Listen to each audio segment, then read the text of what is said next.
होली की शुभकामनाएं। सर्वप्रथम सदगुरुदेव भगवान के चरण कमलों में कोटि कोटि दंडवत प्रणाम अर्पित हैं। और सत्संग से जुड़े सभी परम आदरणीय गुरु भाइयों एवं गुरु बहनों को होली की बहुत बहुत शुभकामनाएं। सबका इस मंच पर स्वागत है और सभी को वंदन नमन प्रणाम। सबसे पहले, जैसे कि हमारी बहुत सुंदर परंपरा है, कृष्ण वंदना प्रस्तुत है। वसुदेव सुतं देवं कंस चाणूरमर्दनम् देवकी परमानन्दम् कृष्णं वन्दे जगद्गुरुम्।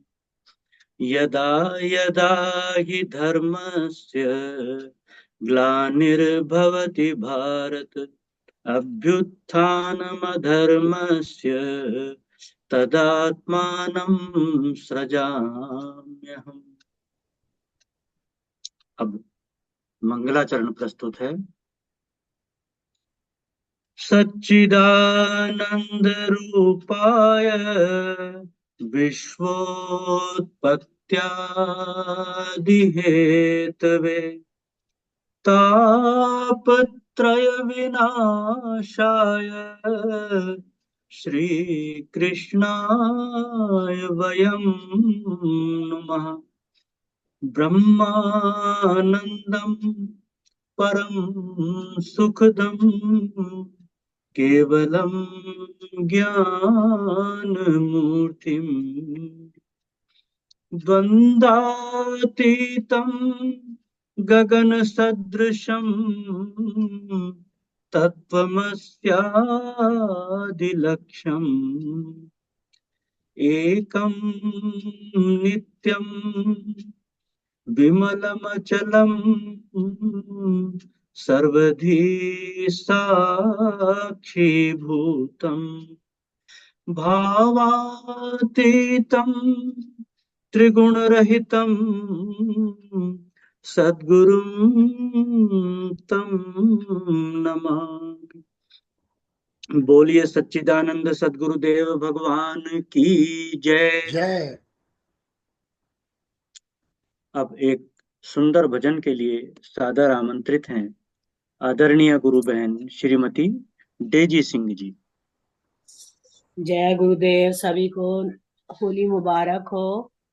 धन्यवाद जी, धन्यवाद। बोलो बाके बिहारी लाल की जय।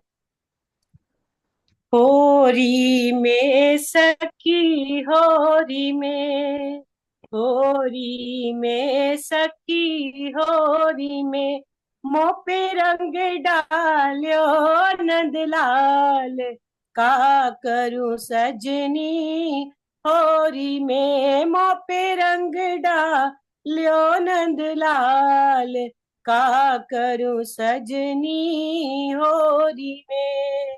होरी में सखी होरी में, होरी में सखी होरी में, मेरी चुनरी भिगो गयो सार, का करूं सजनी होरी में, मोरी चुनरी भिगो गयो सार, का करूं सजनी होरी में। भर भर पिचकारी दियो मोह पे डाल, भर भर पिचकारी दियो मोह पे डाल, मेरी चुनरी करे दियो लाल, का करूं सजनी होली में, मेरी चुनरी कर दियो लाल, का करूं सजनी होली में। जब घूंघट डाल में जा रही, जब घूंघट डाल में जा रही, मेरी घूंघट खोलियो नंदलाल, का करूं सजनी होरी में, मेरी घूंघट खोलियो नंद लाल का करूं सजनी होरी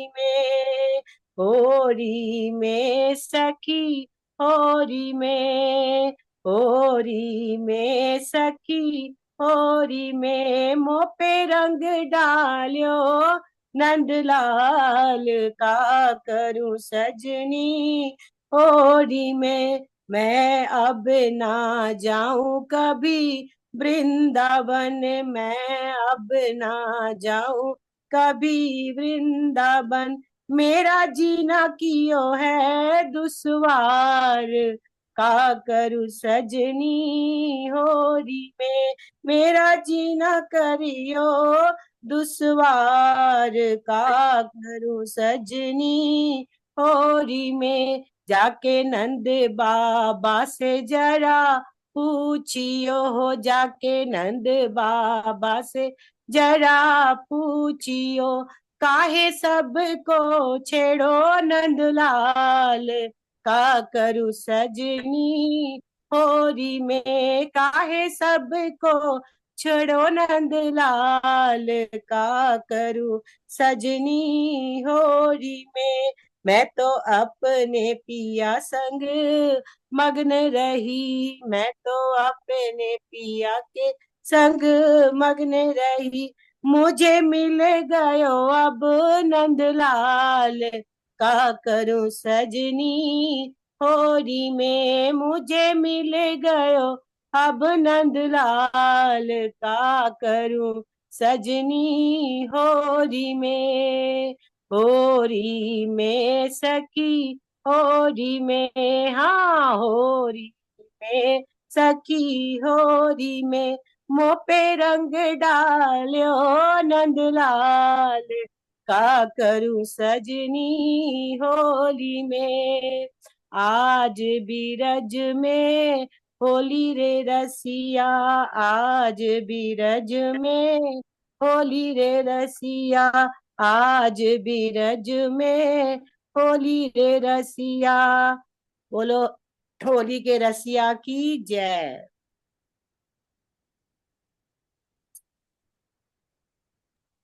बहुत सुंदर।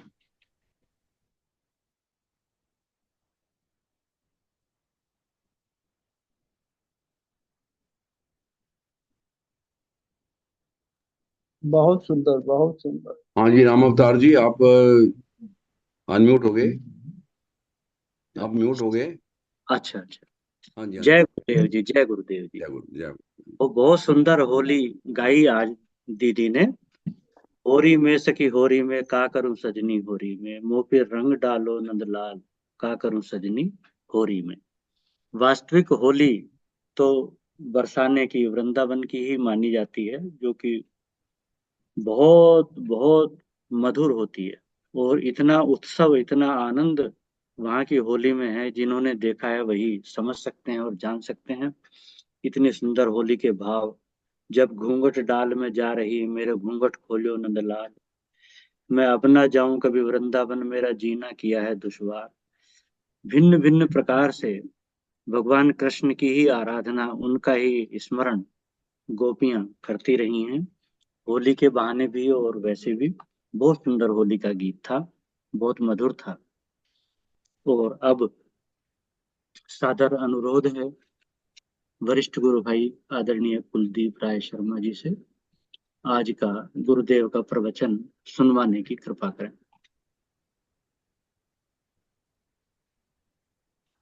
जय गुरुदेव। हाँ जी, हाँ जी। अभी आज हम सतगुरु भगवान की अमृतमयी वाणी में श्रवण करने जा रहे हैं। सिंगस कुंभ प्रवचन 35 भाग 3। शकत कुसंग चंदन विष व्यापत नहीं, लपटे रहत। सॉरी, भाग 2 नहीं, भाग 3 है। हाँ जी, हाँ जी, भाग 3। भुजन हमारी तीसरी अवस्था है जहां हम अपने में रहना जानते हैं। सागर या जल जल रहना जानता है। कुछ भी करो, पत्थर फेंको जल जल, तूफान आए जल जल, वो जल के सिवा होता ही कुछ नहीं। क्योंकि होना क्या है, ख्याल, दुखी होना ख्याल, सुखी होना ख्याल, छोटे मानने लगना ख्याल, बड़े मानने लगना ख्याल, और कुछ न होना, ये हमारा स्वरूप है। स्वरूप कुछ नहीं होता, पर हम स्वरूप को जानते नहीं, स्वरूप में रहते नहीं, स्वरूप का हमें स्मरण नहीं। हम कुछ नहीं होते, असंग हैं, अलेप हैं, ये हमें ख्याल नहीं है। हम करता हैं, भोगता हैं, लिप्त हैं। भगवान कृष्ण कहते हैं न माम कर्माणि लिम्पन्ति न मे कर्म फलेश प्रिया। मैं लिप्त नहीं होता, मुझको कोई चीज चिपकती नहीं, असर ही नहीं करती। पानी में कमल रहता है, पर पानी उसमें प्रभाव ही नहीं डालता। ज्ञानी आत्मा है, उस पर किसी का प्रभाव नहीं। जब हम आत्मा को भूलें, कुछ और बन के बैठ जाएं, मन बन जाए, जब हम आत्मा की बजाय मन बन जाते हैं, जब साक्षी के बजाय कर्ता भोक्ता बन जाते हैं, जब अलिप्त के बजाय लिप्त मानने लगते हैं, लिप्त होने की कोशिश करते हैं। जरा ध्यान देना, ये शायद ख्याल में नहीं है। आप जब खेलते हो तो सुख से लिप्त होने के लिए खेलते हो कि अलिप्त रहने के लिए? तो लिप्त होने के लिए। यदि सुख तुमको ना मिले तो काहे को खेलो? इसका मतलब सुखी होने के लिए, साक्षी होने के लिए प्यार नहीं करते हो, सुखी होने के लिए। अर्थात अभी हम धन अलिप्त रहने के लिए इकट्ठा कर रहे हैं। जरा ध्यान दो, धन हम अलिप्त और असंग रहने के कारण मरे जा रहे हैं। हम जोड़ रहे हैं धनी होने के लिए। इसका मतलब धन से हम लिप्त होने को तैयार हैं। धन से धनी होने का मतलब, पद से बड़े होने का मतलब, हम प्रभावित होने के लिए, हम प्रभावित होंगे, धनी हो गए, बड़े हो गए, सुखी हो गए। प्रशंसा क्यों? प्रभावित होते हैं। यदि अप्रभावित हो तो तुम्हारी प्रशंसा और स्तुति से और निंदा से क्या मतलब? फिर तुम्हारे पद से क्या लेना देना? यदि मैं अलिप्त हूं, मेरे पर कोई असर नहीं, तो मुझे क्या जरूरत है? ये वेदांत की गहराई कोई जानता है। कई कहते हैं हम जानते हैं, फिर भी नहीं जानते। कई कहते हैं हम जानते हैं, कई तो सीधे कहते हैं हम नहीं जानते। स्वरूप के जानने का मतलब ये समझ में आ जाना कि लिप्त होना क्या है, अलिप्त होना क्या है। अलिप्त कौन करता है? आत्मा। अलिप्त आत्मा को लिप्तता का भ्रम, अलिप्त आत्मा को लिप्त करने वाली बुद्धि, और अलिप्त को अलिप्त अनुभव कराने वाली भी बुद्धि। तुम्हारी बुद्धि यदि ज्ञानवान होगी, विवेकी होगी, तो आप अलिप्त मानेंगे। मूर्ख होगे तो धन से लिप्त होकर धनी हो जाओगे, पद से लिप्त होकर बड़े हो जाओगे, शरीर से लिप्त होकर पुरुष हो जाओगे, इसी तरह से प्रशंसा से लिप्त हो जाओगे। और अच्छा चेला अच्छा न लगेगा, प्रशंसक चेला अच्छा लगेगा। प्रशंसा न करने वाला अच्छा से अच्छा चेला कई बार अच्छा नहीं लगता। अभिप्राय, तुम प्रभावित होते हो, मुक्त नहीं। मुक्त का मतलब मैं मुक्त हूँ। वो बेलरी अभी चली गई, वो एक लाइन कहती थी मैंने खुद बनाया है। एक लाइन वो बनाने में बड़ी निपुण थी, कोई न कोई चीज जोड़ लेती थी। तो वो एक दिन कहती है मैं मुक्त हूँ, हमेशा मैं मुक्त हूँ। तो आप देखें, आप मुक्त हैं धन से, धन रखा है, हम मुक्त। अब जरा देखिए, एक होती है वो कौन सी मणि जो माला पहनते हैं बाबा लोग, स्फटिक मणि ऐसे रखी हो और उसके पास, उस स्फटिक मणि के पास लाल कपड़ा रखा हो, ऐसे तो ये मणि सफेद सफेद जो है लाल लाल दिखेगी। अब इसके बाद हरा रख दिया, हरी हरी दिखेगी। इसके बाद नीला रख दिया कपड़ा तो नीली नीली दिखेगी। तो वो मणि तो अलिप्त है, मणि में कोई रंग नहीं चढ़ता और हमें दिखता है। इसी तरह से साक्षी आत्मा सदा अलिप्त है, सचमुच अलिप्त है, अकर्ता है, अभोक्ता है, पर हमको अपनी बुद्धि से अलिप्त बोलो नहीं लगता। तुरंत बड़े छोटे ये वो, और जब बड़े होने का होता है तो और बड़े होने की कोशिश, और जब कम धन से भी प्रभावित होकर निर्धन होते, तो जब निर्धन होते तो वो पसंद नहीं आता। तो निर्धन होने से बचना, धनी होना, बड़ा होने की कोशिश करना, छोटे होने से, नीचे बैठने से डरना, ये हमारी बुद्धि का करामात है। बुद्धि दो तरह की है, एक बुद्धि हमें लिप्त करा देती है, एक बुद्धि हमें अलिप्त अनुभव कराती है। यदि उसका स्फटिक मणि के पास अकल हो तो पहले वो जैसी जैसी चीजें होंगी उसके अनुसार मानेगी। मैं लाल हो गई, मैं हरी हो गई। मान लो हरा होने में अच्छा लगे तो कहेगी ये हरा मत हटाओ, हटाओगे वो बेचारी हरी न रहेगी। लाल हटाओगे लाल न रहेगी। धन हटा लें तुम्हारा तो धनी रह जाओगे। बोलो, धन रखा है आप धनी हो गए, पद रखा है आप बड़े हो गए, प्रशंसक रखा आप क्या कहना है फूल गए। कौन फूल गया? बुद्धि तुम्हारी अनुभव कराती है।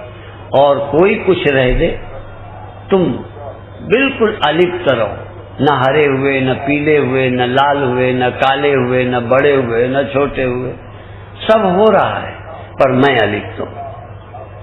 अब आंखों से दिखते कैसे मान ले? ये अपमान है, ये धन चला गया, मैं निर्धन नहीं हूं, कैसे मानूं? और चूंकि धन से ही हम धनी होते हैं और धन की कमी से ही निर्धन होते हैं, इसलिए हमारा निर्धन होना, धनी होना धन से जुड़ा हुआ है और ऐसी हमारी बुद्धि है। ये पहले जो फकीर थे, साधु महात्मा थे, वो इससे नहीं जुड़े थे। अब शरीर रखा है तो हम जिंदा हैं, शरीर नहीं तो हम मर गए लोग। ये भी भ्रम है। शरीर होने से तुम जिंदा हो, शरीर न होने पर तुम मरोगे, ये भ्रम है। इसलिए जो इस भ्रम को तोड़ दे, भ्रम को, विपरीत ज्ञान। एक बालक ने प्रश्न किया है पर प्रश्न ठीक नहीं है, वो समझा नहीं है। आत्मा का विपर्य ज्ञान पाने के लिए सद्गुरु की शरण के बिना नहीं हो सकता। विपर्य ज्ञान के लिए नहीं, यथार्थ ज्ञान के लिए। विपर्य ज्ञान तो है ही, विपरीत ज्ञान। जो मैं होता नहीं हूं, मुझे ज्ञान है कि मैं ये हो जाता हूं, वो हो जाता हूं, हो जाऊंगा, ये विपरीत ज्ञान है। मैं आदमी हूं, जन्मा हूं, ये विपर्य है। और संशय, विपर्य, मैं क्या हूं, आदमी हूं कि आत्मा हूं, साक्षी हूं कि लिप्त हूं, कर्म बंधन है या नहीं है, असलियत क्या है, इस तरह विपर्य ज्ञान। और प्रमाणगत संशय, प्रमेयगत संशय, वो विषय में छेड़ता नहीं हूं शास्त्रों का,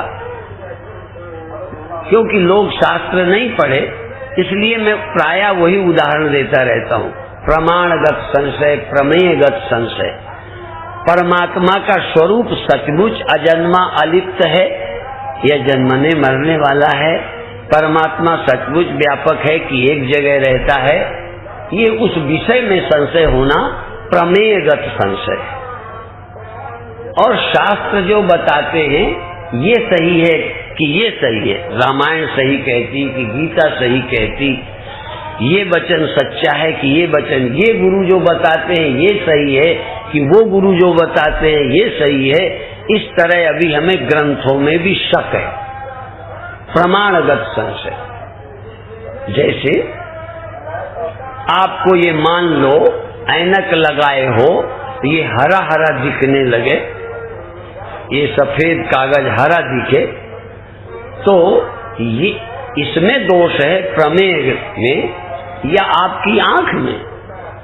ऐनक का है कि वस्तु का है? मेरा अंतःकरण ही मुझे भ्रम में डालता है। यदि हम प्रमाणगत और प्रमेयगत संशयों से रहित होकर संशय विपर्य रहित, विपरीत ज्ञान से रहित हो जाएं और संशय रहित हो जाएं, मैं अभी ब्रह्म हूं या नहीं हूं, ये बात सत्य है कि झूठ है? और ब्रह्म के बताने वाले ग्रंथ, भगवान की कथा करने वाले ग्रंथों में कौन ग्रंथ प्रामाणिक है? कौन सा ग्रंथ सही है? कोई कहते हैं आत्मा है ही नहीं, कोई कहते हैं आत्मा है ईश्वर नहीं है, कोई कहते हैं ईश्वर तो है पर आत्मा और ईश्वर अलग अलग है। इस तरह के अनेकों संशय हैं। इन सब संशयों से रहित होना, और ये बिना किसी गुरु के पास रहे मंत्र लेने भर से चमत्कार हो सकता है। कुंडलनी जग सकती है, रोशनी दिख सकती है, कोई चमत्कार तो अचानक हो सकते हैं, पर संशय विपर्य रहित आत्मा का दृढ़ अपरोक्षानुभव लगातार गुरु के पास रहकर सुनने से होगा। इसलिए वो एक दिन की कोई घटना नहीं कि उजेला हो गया, हमारा आसन उठ गया, हमें बड़ा आनंद आया। ये घटनाएं झूठी नहीं है, परंतु ये आखिरी नहीं है। इसलिए संशय विपर्य रहित आत्मा के दृढ़ बोध के लिए गुरु के पास जाना जरूरी है, मंत्र लेने के लिए नहीं। देखो फिर सुन लो, मंत्र लेने के लिए नहीं, संशय विपर्य रहित आत्मा के दृढ़ बोध के लिए, अर्थात तद विज्ञानार्थम सगुरुम एव अभिगच्छेत, जानने के लिए गुरु के पास जाए। अब इसमें बहुत संत हैं, ये कोई हमारे शिष्य थोड़ा है। तो मंत्र गुरु अलग है, ज्ञान की बात बिल्कुल अलग है। तुम पूज्य मानकर, गुरु मानकर सुनोगे, वहां गुरु बनाने जैसा कुछ अलग से नहीं है कि मंत्र ले लो। मंत्र लेने वाले भी कोई सब ज्ञान को प्राप्त नहीं होते। अच्छा, जो हमसे मंत्र लेते हैं वो तो सब ज्ञान को प्राप्त होते होंगे, प्राप्त हो सकते हैं। इसीलिए हमारे गुरुदेव के समय ये भी कहते थे 7 गुरु होते हैं। 7 गुरु बताते थे। पहला गुरु दाई, दूजा माई, तीजा गुरु खिलावड़ी, खिलाने वाली, नौकरानी नौकर, पैदा करने वाला वही जो नरवरा काटती, और माता दाई और नौकर और खिलाने वाले, फिर पढ़ाने वाले, फिर कान में मंत्र देने वाले, पाधा कन फुक्का गुरु। कन फुक्का गुरु जगत में राम मिलावन। और तो मंत्र देने वाले गुरु। और फिर गुरुदेव कहते थे 7वां सतगुरु जब मिले तब पावे निज ठौर। 7वां सतगुरु जब मिलता है तो उसे ठौर मिलता है, घर मिल जाता है, ठिकाना मिल जाता है। क्या है सत्य? वहां कल्पना नहीं चलती कि ये सत्य है कि नहीं। मैं तुमसे पूछूं कि घड़ा सत्य है कि मिट्टी सत्य है, कौन नहीं रहेगा कौन रहेगा, तो तुम खुद कहोगे मिट्टी रहेगी। इसमें कौन सी बात है? ऐसे ही ध्यान में, ज्ञान में आपको आएगा क्या क्या नहीं रहता। जो नहीं रहता वो टेम्परेरी है, जो रहता है वो परमानेंट। प्रभाव क्षणिक बुद्धि के कारण है। बुद्धि प्रभावित होती है पदार्थों से, और कम ज्ञान के कारण, निकृष्ट ज्ञान के कारण, भ्रम के कारण। एक हम जिस समाज में रहते हैं वो उसी तरह का नशेड़ियों का समाज, हम उसी को मानते चले जाते हैं। ये धन की अकड़ में तो अपन को भी। तुम पागलों को देखकर पागल बनते हो, ज्ञानी बनो। क्यों इन पागलों की तरह लगे पड़े हो? होने की होड़ लगी है। क्या होना है? जो हो वो तो समझे नहीं। और मान लो तुम हो भी जाओ तो कितनी देर रहोगे, कितनी देर बड़े रहोगे। मान लो धन कमा के बड़े हो गए, अब डर तो नहीं है निर्धन होने का। मान लो जवान हो गए तब बूढ़े होने का डर तो नहीं है। मान लो इस समय जिंदा हो, मरने का डर तो नहीं। इसका मतलब किसी भी वस्तु व्यक्ति से यदि जुड़कर तुम कुछ हुए हो तो समझो अब तुम रहने वाले नहीं हो। रहने वाला तो आत्मा ही है, इसलिए आत्मा की उपलब्धि ही वास्तविक है। अब हम थोड़ी देर ध्यान करेंगे।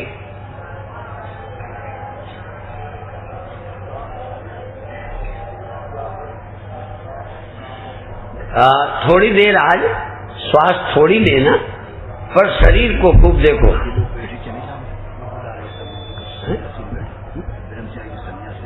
हाँ जाएं वो लोग, हाँ हाँ जो संन्यास लेने वाले हैं जाएं। अब हाँ सारे क्रियाकांड करिए। अच्छा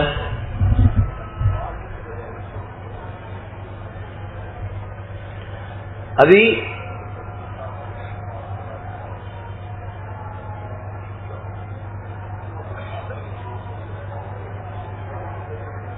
शरीर को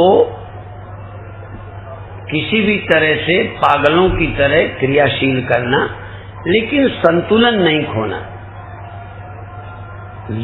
देख करके लोगों को धोखा हो जाए कि ये कंट्रोल के बाहर हो गया, लेकिन तुम अंदर कंट्रोल में रहना। हड्डियों में जर्क नहीं आने देना, जरूरत से ज्यादा हार्ट पर प्रेशर नहीं पड़ने देना, थकना नहीं, लेकिन उत्साहित होकर क्रिया करना। जैसे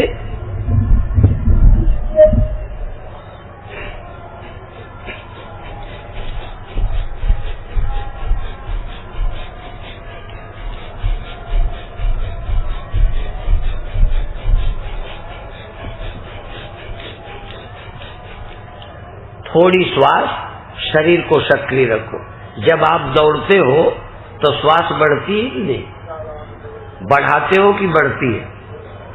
बस तो जब करोगे तो श्वास वैसे तुमको लेना ही पड़ेगा, तो रोकना नहीं, बल्कि लेते रहोगे तो नहीं थकोगे। यदि श्वास रोक कर करोगे तो जल्दी थक जाओगे। तो क्रिया करना, आंख बंद रखना, और इसके साथ भजन भी चलता रहेगा। तुम्हारा आज भजन से कोई मतलब नहीं है, तुम्हारा मतलब पूरे टाइम कुछ करते रहने से और अंदर होश से, अंदर देखने से है। और अंत में करते करते जब हम कहेंगे तब अंत में 2-3 मिनट के लिए इस तरह आंखें बंद करके बैठ जाना और भीतर देखना। अभी हाथ नीचे ही रहेंगे, शरीर सक्रिय करना है श्वास लेते हुए। इधर भजन चलेगा, इधर। अब तुम शुरू करो, पहले तुम अपना लय ताल बना लो, फिर उसके साथ जुड़ जाना। पर बस जैसे हवा में थोड़ा सा बाग बगीचे से आती है तो सुगंध लेके आ जाती है, ऐसे तुम्हारा खेलना कूदना, संगीत तुमको सहायता कर देगा। पर अब आप आंख बंद करो, शुरू करो। हड्डियों का ख्याल रखना, जर्क नहीं देना, क्रेक नहीं करना, पर एक तरह से पागल हो जाना, होश पूर्वक पागल, सजग रहते हुए विह्वल हो जाओ, मस्त हो जाओ। लोग देखें अरे क्या हो गया, पर तुम इतना ज्यादा नहीं करना है कि थको। उत्साह बढ़ाना है, खुशी बढ़ाना है, शरीर को आनंद में करना है।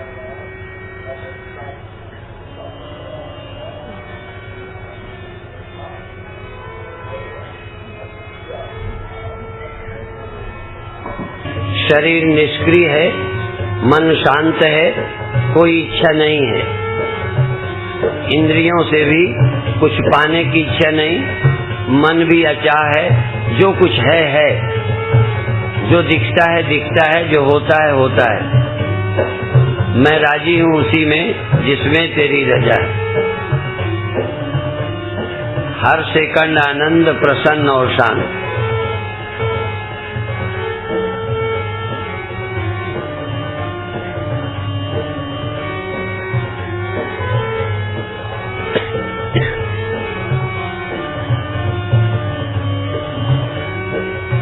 ख्याल करो कि तुम चेतन हो कि नहीं, तुम दृष्टा हो कि नहीं, तुम देखने वाले हो कि नहीं, तुम सुनने वाले हो कि नहीं, तुम जानने वाले हो कि नहीं। सब कुछ तुम्हारे बिना नहीं हो सकता। जो हो रहा है तुम्हारे सामने है, पर तुम प्रसन्न हो, तुम शांत हो। जो कुछ भी हो, बुरा और अच्छा सब बराबर है। बुरा और अच्छा कुछ नहीं, तुम शांत हो, तटस्थ हो, असंग हो, अलिप्त हो। अलेप रहकर घटने दो जो घटता है, तुम मुक्त रहकर होने दो जो होता है। न तुम करता हो, न तुम भोगता हो, न तुम्हें कोई इच्छा है। बहुत अच्छे।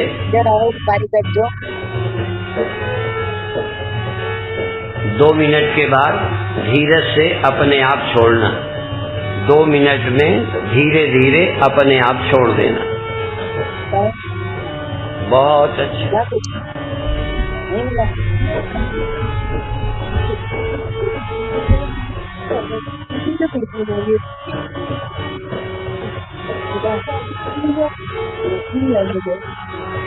छोड़ने के पहले हाथ धीरज से बिना आँख खोले नीचे करो।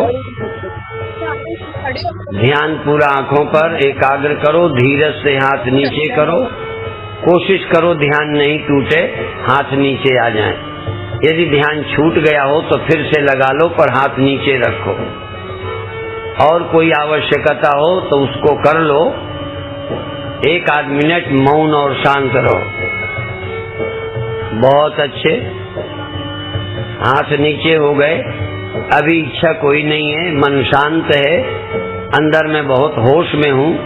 जो कुछ हो रहा है हर घटना का मैं साक्षी हूँ, हर घटना को मैं अनुभव कर रहा हूँ, पर प्रसन्नता से, आनंद से, सजगता पूर्वक।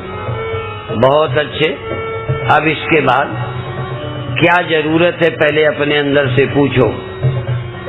क्या आवश्यकता है आँख खोलने की, पैर हटाने की, हाथ हटाने की, शरीर बदलने की? आपको क्या आवश्यकता है? पहले एक काम करो। कई चीजें हैं तो जो ज्यादा जरूरी है पहले वो करो, फिर उसके बाद दूसरी जरूरत पूरी करो, फिर कोई तीसरी, फिर छुट्टी। अपने से पूछो, पैर बदलना जरूरी है कि हाथ हटाना जरूरी है कि आँख खोलना? ज्यादा तुम्हें क्या आवश्यक लगता है? जो बहुत आवश्यक है पहले वो काम करो, फिर कोई दूसरा, फिर तीसरा। और यदि जरूरत नहीं है तो कुछ ना करो। बहुत अच्छे।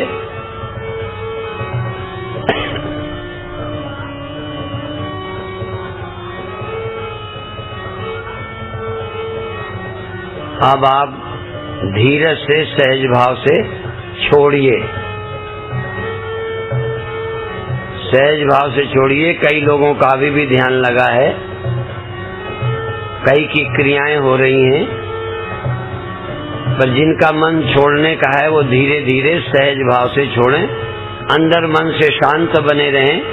शरीर को छुट्टी दें पर अंदर शांत रहें। और सब कुछ होने दें पर अंदर से ध्यान में ही रहें। छोड़ने का मतलब शरीर को छुट्टी, हाथों को छुट्टी, पर मैं अभी भी जाग रहा हूं और ध्यान में हूं। बहुत अच्छे।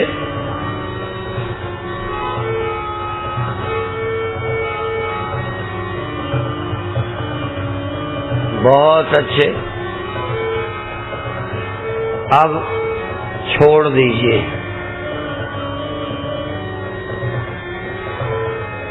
कई का मन ध्यान छोड़ने को नहीं कर रहा है। यही पहचान है, छोड़ने का मन न हो, दिल करे बैठे रहें। दूसरा है ध्यान भी लगा है और मन करता है पैर बदल लें, थोड़ा पोज चेंज कर लें। एक का ध्यान लगता है तो कुछ करने को मन नहीं होता, दूसरों का ध्यान लगता है पर शरीर कुछ बाधा डालता है तो बदलने की इच्छा होती है। तीसरे वो भी हैं जिनका ध्यान नहीं लगता।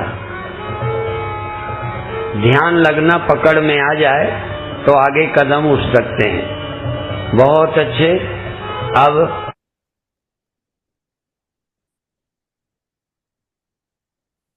जय गुरुदेव जी, जय गुरुदेव। जय गुरुदेव जी। जय गुरुदेव। आज का प्रवचन यहाँ विश्राम लेता है। बहुत सुंदर प्रवचन आज का गुरुदेव का मुझे लगा। आज जितना सुंदर गुरुदेव ने अपने स्वरूप की और उसके अलिप्तता की व्याख्या की है, उतना ही सुंदर आज गुरुदेव ने ध्यान भी कराया। आज एक नई बात जो मुझे समझने में आई है वो ये कि हम ऐसा समझते हैं कि हमें अलिप्त होना है, अलिप्त होने के लिए हमें कुछ करना है, जबकि आज गुरुदेव ने इतनी सुंदर बात कही कि अलिप्तता हमारा स्वभाव है। कारण क्या है हम जो अलिप्तता के बजाय लिप्तता में फंसे? रखा कारण बोतल में। कि हमें लिप्त होने का ही भ्रम हो गया। लिप्त होने का भ्रम है, लिप्त है नहीं हम। हमारा तो स्वभाव ही अलिप्तता है, असंगता है। जैसे जल में कमल रहकर भी जल उसे स्पर्श नहीं करता, उसे भिगोता नहीं है, उसी प्रकार हम अलिप्त ही हैं। और दूसरा जो आज गुरुदेव ने ध्यान बताया, इतना सुंदर बताया कि लोग बाग उस ध्यान में से उठने को ही तैयार नहीं है, उनका ध्यान खुलने को ही तैयार नहीं है। गुरुदेव बार बार कह रहे हैं अब छोड़ दीजिए, लेकिन ध्यान है कि लगा हुआ। कितनी सुंदर विधा है, कितना सुंदर ध्यान की आज गुरुदेव ने अभ्यास कराया।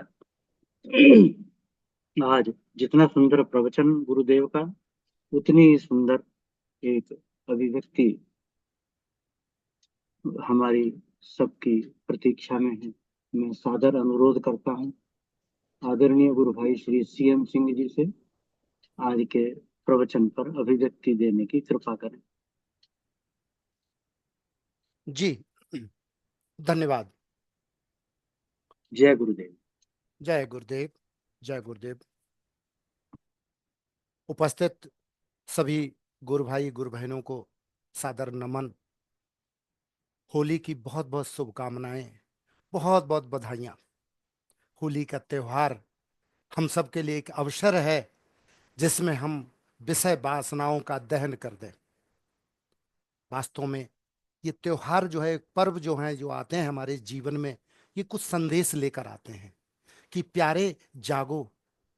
हर पर्व एक संदेश लेके आता कि जागो, हम जल रहे हैं, हम अग्नि जला रहे हैं, ताकि हम अपनी वासनाओं को, अपने विषयों को, अपनी बुराइयों को उसमें झोंक कर, आहुति देकर उन्हें भस्म करके और अपने जीवन को धन्य करें। और हमारे परम पूज्य गुरुदेव भगवान जो हमें ज्ञान दे रहे हैं उसको पाने में हम समर्थ हो सकें। तो होली के इस पावन त्योहार की बहुत बहुत सभी आप सबको शुभकामनाएं, बहुत बहुत बधाइयाँ। बहुत सुंदर भजन सुना हमने, डेजी जी ने होली का भजन भी बहुत सुंदर लगा। और कुछ गुरु भाई मैं देख रहा था, हमारे सतीश बेरी जी बिल्कुल खो गए थे ध्यान में, और भी गुरु बहनें गुरु भाई खोए हुए थे ध्यान में। गुरुदेव ने सुंदर, जैसा कि कामोतार जी ने भी बताया कि ध्यान जो है बहुत अच्छा करवाया। तो गुरुदेव का तो हर चीज, जिनकी हंसी, जिनकी बात, जिनके वचन, जिनकी चाल, जिनका सब कुछ करने का ढंग ही निराला है। परमात्मा तो सबसे निराला ही होता है, इसलिए उनका हर कार्य निराला ही है। और एक प्रसन्नता और गुरुदेव भगवान से आज सौभाग्य प्राप्त हुआ, वीडियो कॉन्फ्रेंसिंग से उनका आशीर्वाद प्राप्त हुआ। तो मैं आप सब में आप उसे बांटना चाहता हूँ उस प्रसन्नता को। गुरुदेव भगवान स्वस्थ हैं, लेकिन कमजोरी तो होती है, बीमारी की बात। तो हाथ उठा के गुरुदेव भगवान ने आशीर्वाद दिया और हम बहुत कृतकृत्य हुए, धन्य हुए आप सब में उस प्रसन्नता को बांटते हुए। आज का जो विशेष प्रवचन है उस पर जो कुछ मैंने समझा है आपके समक्ष रखने का प्रयास। जो रहीम उत्तम प्रकट का कर सकत कुसंग, चंदन विष व्यापत नहीं लपटे रहत भुजंग। चंदन में अगर उत्तम प्रकृति हो तो होता है, तो पहले तो हम ये सोचें कि हमारी उत्तम प्रकृति है कि हम इतने ऊपर पहुंचे हैं क्या, उस अवस्था को हम प्राप्त हुए जिसकी बात गुरुदेव भगवान कह रहे हैं। जो तीसरी अवस्था है जहां पे जल जल ही रहता है, चाहे तूफान आ जाए, चाहे पत्थर फेंका जाए, कुछ भी हो जाए, उसमें कुछ परिवर्तन नहीं होता है। चंदन के पेड़ में हजारों सांप लिपटे रहते, जहरीले सांप, पुराने सांप, लेकिन उसमें विष का कोई प्रभाव नहीं होता है। तो क्या हम प्रभावित होते हैं या नहीं, पहले तो हम मंथन करें, विचार करें कि क्या हमारे ऊपर प्रभाव। तो क्यों ना हम अपने घर से ही कार्य शुरू करें कि घर में छोटी छोटी बातें भी हमें प्रभावित करती हैं या नहीं करती हैं। कभी किसी ने गलती कर दी तो हम प्रभावित हो रहे हैं तो कितने हो रहे हैं और कितनी देर तक हो रहे हैं। अगर इन बातों का हम आत्मचिंतन करते रहेंगे तो वास्तव में ये ज्ञान फलित होगा। जैसे हम सत्संग की चर्चा करते हैं, नित्य जो है सत्य की चर्चा हो रही है, इसमें कोई संदेह नहीं है। लेकिन कहीं ऐसा तो नहीं है कि सत्य की नित्य चर्चा होती है पर रमण असत में होता है। हमारा मन रमण कहाँ कर रहा है, इस बात का वो हमें बोध होना चाहिए। हमारा मन कहाँ है, क्या हम प्रभावित हो रहे हैं या नहीं हो रहे हैं, और अगर हो रहे हैं तो कैसे अप्रभावित रहा जा सकता है। ये गुरुदेव भगवान हमें सूत्र दे रहे हैं, विधा दे रहे हैं कि जिस तरह चंदन के पेड़ में विष व्याप्त नहीं होता, जिस तरह जल में कोई प्रभाव नहीं होता, उसी तरह तुम अलिप्त हो, इसे जानो।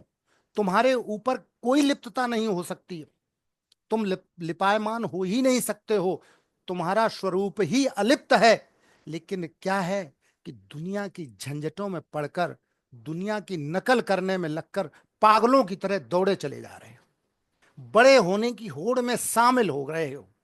और ये जो बड़े होने की होड़ है, कुछ बनने की, कुछ होने की जो चीज है, वही हमें फंसा रही है, वही हमें अज्ञान के अंधेरे में डालकर इस परम ज्ञान से दूर कर रही है। इसे बहुत सूक्ष्मता से हमें समझना है, बहुत सूक्ष्मता से समझना है कि कहीं, क्योंकि ये जो बुराइयां है ना, ये बड़े धीरे से आके चुपके से हमारे अंदर प्रवेश कर जाती हैं, हमें पता तक नहीं चलता। हम अहंकार कब प्रवेश कर गया, कब हम अहंकारी हो गए, ये पता तो नहीं है। पुण्य कार्य करते करते भी हम अहंकारी हो जाते हैं।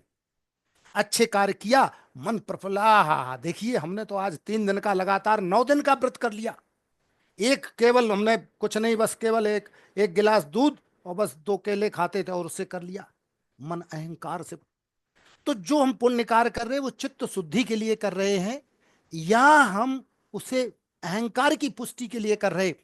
अगर अहंकार की पुष्टि के लिए हम कार्य कर रहे हैं तो वो कार्य भी हमें फंसा रहे हैं, हमें बंधन में बांध रहे हैं। और गुरुदेव भगवान कहते हैं तुम बंधन में बंधने नहीं आए हो, तुम बंधन से मुक्त होने आए हो। मैं तुम्हें मुक्त करने आया हूं, तुम मुक्त होने की योजना सुनो। तो गुरुदेव भगवान कहते हैं कि अलिप्त होने की बजाय लिप्त होने में मत लगो, क्योंकि धन से लिप्त होने में ही तो आनंद आता है। आनंद आया और धन और धन और धन और धन, धनपति बन गए, बड़े बन गए, बड़े बनने की होड़। क्या कभी धन पाने के बाद भी अलिप्त हुए धन से?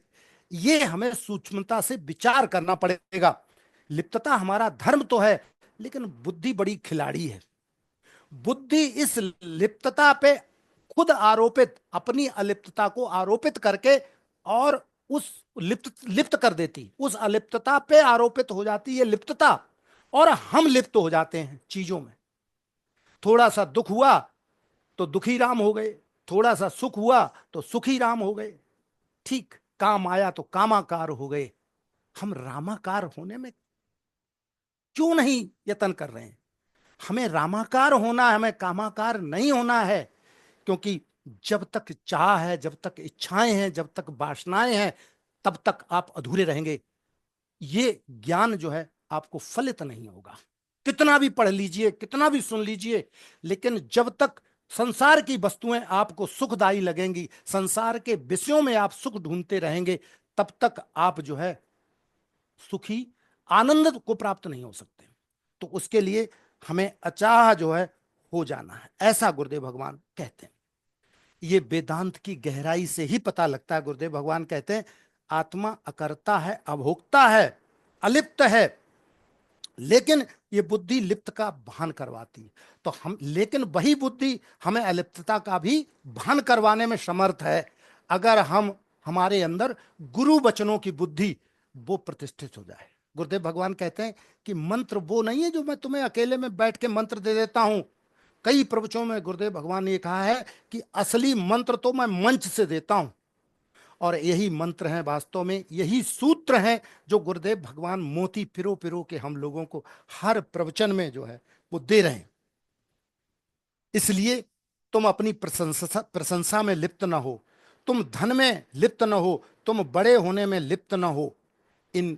ये सब जो है व्यवहार के लिए ठीक है, लेकिन व्यवहार भर के लिए, लिप्तता के लिए नहीं। हमारा धनी होना, निर्धन होना धन से जुड़ा है। क्यों? धन से क्यों जुड़ा है? आत्मा का यथार्थ ज्ञान पाने के लिए हमें सतगुरु की शरण में जाना ही होगा। किसी ने प्रश्न किया था, उसने विपरीत ज्ञान लिख दिया, लेकिन विपरीत ज्ञान नहीं, आत्मा का यथार्थ ज्ञान पाने के लिए हमें गुरु की शरण में जाकर और श्रोतव्यम मंतव्यम निधिध्यासन, बार बार उसका अभ्यास करना पड़ेगा, बार बार सुनना पड़ेगा, उन वचनों को आत्मसात करना पड़ेगा, तभी। तो इस जो प्रोसेस है, इसके दौरान कई संशय उभर के आते हैं। जब हम गुरु वचनों को सुनते हैं तो ये उसका भी हमें ध्यान बोध होना चाहिए। तो उसमें गुरुदेव भगवान कहते हैं कि दो प्रकार के संशय हैं, एक प्रमाणगत संशय और एक प्रमेयगत संशय।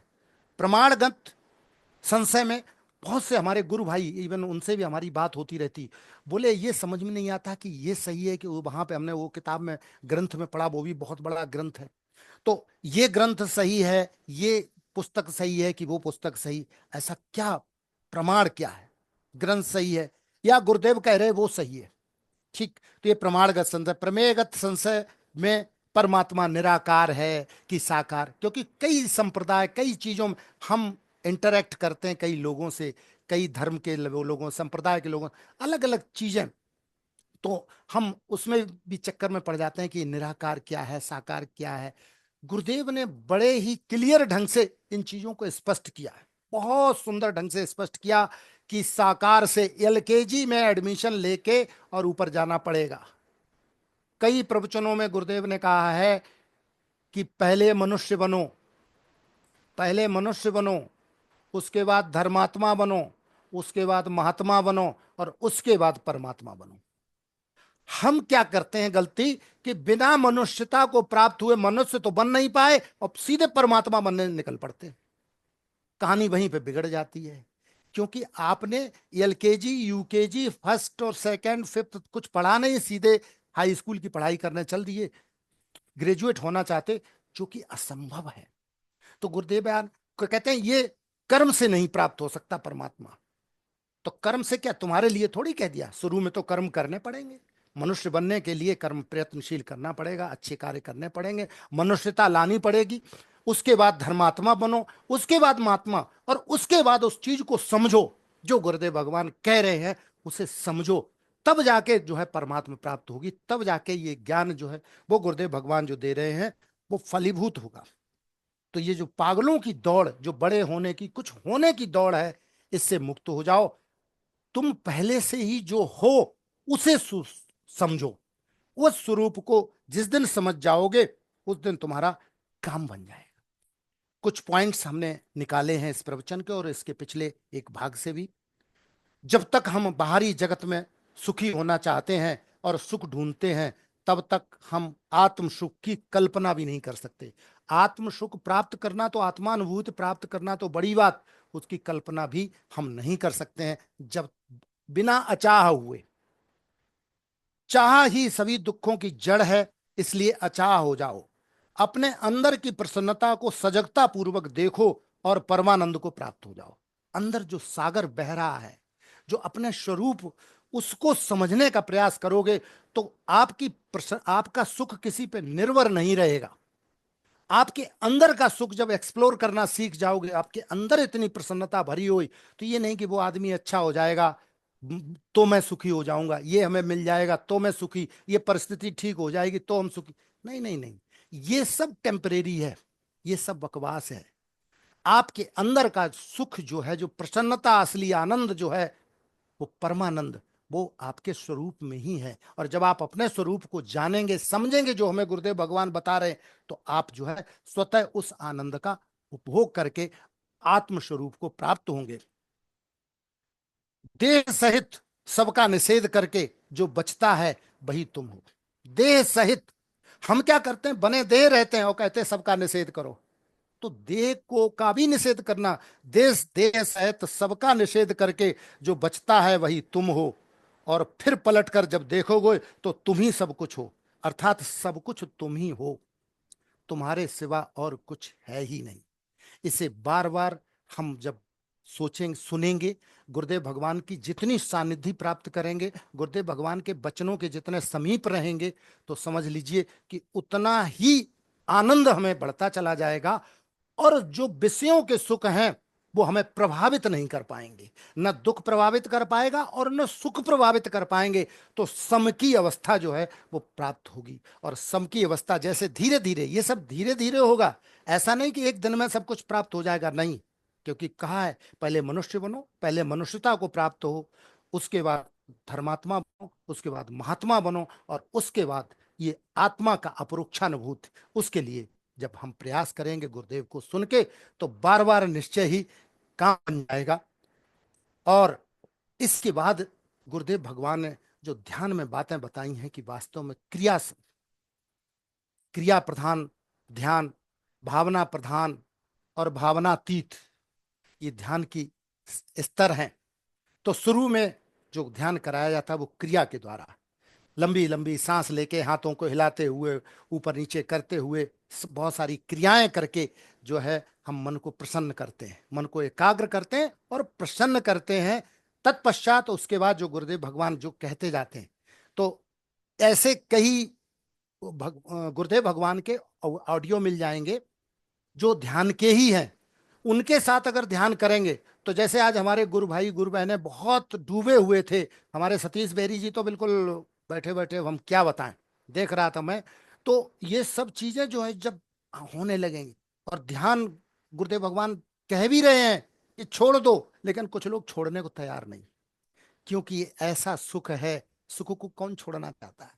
जैसे बड़े होने की, क्योंकि संसार के सुखों में हम फंसे होके कौन छोड़ना चाहता है। बड़े होने का सुख एक बार मिल गया, माला पहनने का सुख एक बार मिल गया, तो फिर कोई अगर ना पहनाई तो बड़ा परेशानी हो जाती है, बड़ा कष्ट हो जाता है। किसी ने कुछ कह दिया, तो हम इस अध्यात्म विद्या को अपने घर से ही प्रारंभ करें। और फिर मैं कहता हूं कि फिर वही कि सत्य की नित्य चर्चा होती है पर रमण असत में होता है। बस इसका अगर हम ध्यान रखेंगे कि हमारे मन का रमण कहाँ हो रहा है, हमारा मन रमण कहाँ कर रहा है, जैसे ही हमसे कोई भूल हो तुरंत तो जागृत हो जाइए, जागरण में चले जाइए और उसको सोचिए कि ये गलती कैसे हुई। गलतियां होना स्वाभाविक है, लेकिन वो कैसे हुई, क्यों हुई। मैं युग पुरुष जी का शिष्य हूं, ये कैसे संभव है, आगे से नहीं होगी। तो इस तरह से हम आत्म मंथन करेंगे, आत्मचिंतन करेंगे, तो निश्चय ही हमारा कल्याण होगा। और इसमें कोई दो राय नहीं है कि गुरुदेव भगवान से ज्यादा अगर कोई ये सोचे कि हमें वो और गुरु कोई मिल जाएगा, ये मिल जाएगा, वो मिल जाएगा तो मेरा काम जल्दी बन जाएगा, तो ये संशय के अलावा और कुछ नहीं है, कुछ मिलने वाला नहीं है। मनुष्य की देह हम सबको मिल गई है, भाग्यशाली हैं और परम सौभाग्यशाली हैं कि ऐसे सतगुरुदेव भगवान हमारे जीवन में साक्षात परमात्मा गुरु के रूप में आए हैं, जो हमें ये ज्ञान दे रहे हैं। इस ज्ञान को हम सुने, समझें और बार बार उसका अभ्यास करें। बस इसी के साथ मैं अपनी वाणी को विराम देता हूं। जय गुरुदेव। जय गुरुदेव जी, जय गुरुदेव। इतनी सुंदर अभिव्यक्ति मैंने तो पहली बार सुनी कि सभी कुछ इतना स्पष्टता से आपने बताया है। इसके लिए भी हम सौभाग्यशाली हैं कि गुरुदेव की वाणी भी सुनते हैं और साथ ही इतनी सुंदर अभिव्यक्ति भी सुनने को, समझने को मिलती है, जिससे तत्व और स्पष्ट होता है। और बढ़ाकर ही कुछ बताया है अपनी ओर से उसमें, जो अन्य प्रवचनों से सुना हुआ है। जो गुरुदेव ने आज बताया वो तो बताया ही बताया। और जहां तक गुरुदेव के बताए हुए ध्यान का प्रश्न है, ध्यान तो वास्तव में बहुत उत्तम था आज का। और इस बात को यदि समझ जाएंगे कि हम कितने सौभाग्यशाली हैं कि इतने सुंदर ध्यान हमें करने को, जानने को मिले हैं गुरुदेव से, कि उनका अगर अभ्यास कर लें तो कोई कारण नहीं कि हम उस तत्व तक पहुंच ना पाए। इतना ही कहकर मैं आज जो थोड़ा सा समय है उसका उपयोग करने हेतु सादर अनुरोध करता हूँ आदरणीय स्वामी आनंद स्वरूप जी से कि आज के इस अति सुंदर प्रवचन पर सूत्र रूप में वो भी कुछ कहें और फिर आज के कार्यक्रम को, सत्संग कार्यक्रम को विश्राम देने की कृपा करें। यद्यपि मैं देर से जुड़ा था, पहले तो सब मेरे गुरु बहन भाइयों को मैं हृदय से नमन वंदन अभिनंदन करता हूँ और प्रणाम करता हूँ। और जो होली के उत्सव है उसके ऊपर सबको बहुत सारी जो है बधाई देता हूँ कि सब ने मिलकर जो होली खेली होगी, सबको हैप्पी होली। और आज के प्रवचन और ध्यान की जो चर्चा हो रही है, निश्चित रूप से अलिप्तता क्या है। अलिप्तता, अलिप्त हम हैं, नित्य अलिप्त हैं। गुरुदेव कहते हैं कि लिप्तता हमने मानी हुई है, और जो माना हुआ है वही हट सकता है, जो है वो हट नहीं सकता। असत्य ही हटता है, सत्य निश्चित रहता है। तो अलिप्तता है क्या, इसको हमें समझना कि हम लिप्त क्यों है, किस कारण से है। तो ये अगर बात समझ आती है तो अलिप्तता तो हमारा स्वरूप है, सहजता है। मान ना मान, तू है भगवान। अभी जैसे सिंह साहब कह रहे थे कि परमात्मा बनना है। अरे परमात्मा, सच में हम परमात्मा ही हैं, परमात्मा के अतिरिक्त कुछ हो ही नहीं सकते। ये जो भ्रम है कि मैं ये हूँ, मैं वो हूँ, मैं लिप्त हूँ, मैं मुक्त नहीं हूँ, ये हमारी भ्रांति है। इस भ्रांति का निवारण केवल प्रकृति को समझकर करना है कि ये त्रिगुणात्मक प्रकृति जो है हमें जो है कामनाओं और वासनाओं में जो लिप्त कर देती है, वस्तु व्यक्ति परिस्थिति में जो सुख अनुभव करा देती है, वो सुख हमें बांध देता है, हमें लिप्त कर देता है। तो अलिप्तता को जाने कि ये लिप्त होते क्यों हैं, लिप्तता आते क्यों है, तो ये हमें देखना है कि हम कर्तृत्व अभिमान से मुक्त नहीं है। हमें लगता है कि मैं कर रहा हूँ, नहीं, ये प्रकृति कर रही है, त्रिगुणात्मक प्रकृति हमसे करवा रही है। और इस करवाने को हम अपने में करनापन मानते हैं। तो बस यही, इसी कारण से ये लिप्तता प्रारंभ हो जाती है। और फिर जो वासना और कामनाओं का एक वेग है, और उनसे वस्तु व्यक्ति परिस्थिति से सुख की जो कामना है, वो एक के बाद एक आगे बढ़ती चली जाती है।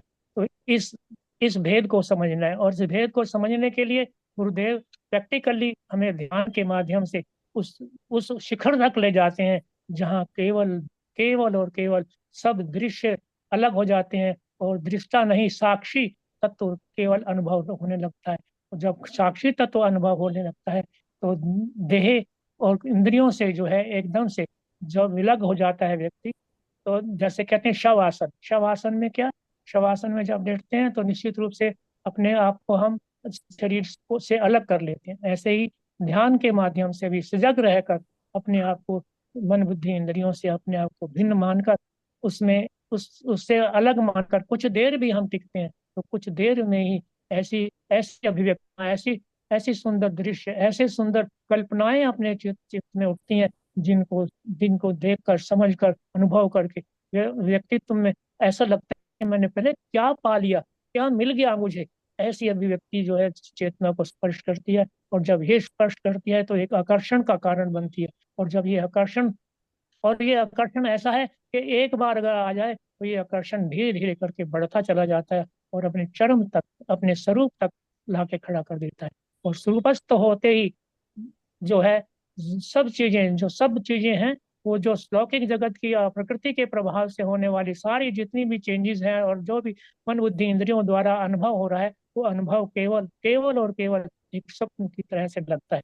और आनंद में खड़ा हुआ स्थिति में, आनंद की स्थिति में खड़ा अपने आप को पाता है, तो फिर अपने आप को धन्य धन्य मानता है। हमारे गुरुदेव भगवान जो भगवान है, वो सचमुच भगवान है, उनमें भगवत्ता में उनकी कमी कोई नहीं है। केवल वो भगवान हमें भगवान तक ले जाने की जो एक विधा बहुत बार रोज ही समझाते हैं, ये हमारी समझ में आए और हमारे जीवन में एक आंशिक रूप में भी अगर आती है, तो निश्चित रूप से उसका अंश भी बहुत बड़ा प्रभाव लाने वाला हो सकता है। ये हमें समझना है, ये हमें जानना है। इसी के साथ आज के इस प्रवचन की जो महत्ता है, जैसे श्याम सिंह जी ने समझाया कि जो हमारा सत्य में, तो हम सत्य की इच्छा करते हैं, पर रमण जो है हम असत्य में करते हैं। पर क्योंकि असत्य तो हमारे साथ भी जुड़ा हुआ है ना, असत्य से तो हम भिन्न भी नहीं हो सकते, पर असत्य को असत्य नहीं समझते, बस यही भूल है। जब असत्य को भी असत्य मान लेंगे, स्वप्न मान लेंगे, तो निश्चित रूप से सत्य अपने आप प्रकट हो जाएगा। ऐसा करके बोलिए गुरुदेव भगवान की जय। जय जय। अभी जैसे कि मुझे आदेश हुआ है, मैं आज के कार्यक्रम के समापन के लिए आगे बढ़ता हूँ। ओम गुरुर्ब्रह्मा गुरुर्विष्णु गुरुर्देवो महेश्वरः, गुरु साक्षात परब्रह्म श्री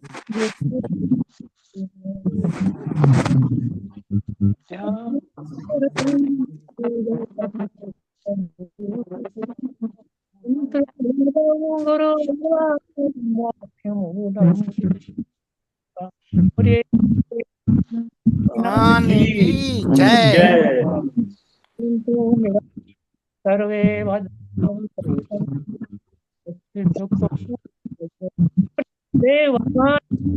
की जय। आनंद की आज के आनंद जय। की आज के आनंद की जय। जय। जय जय गुरुदेव। जय गुरुदेव। गुरुदेव। जय नमो नारायण, नमो नमो नारायण। नमो नारायण, नमो नारायण।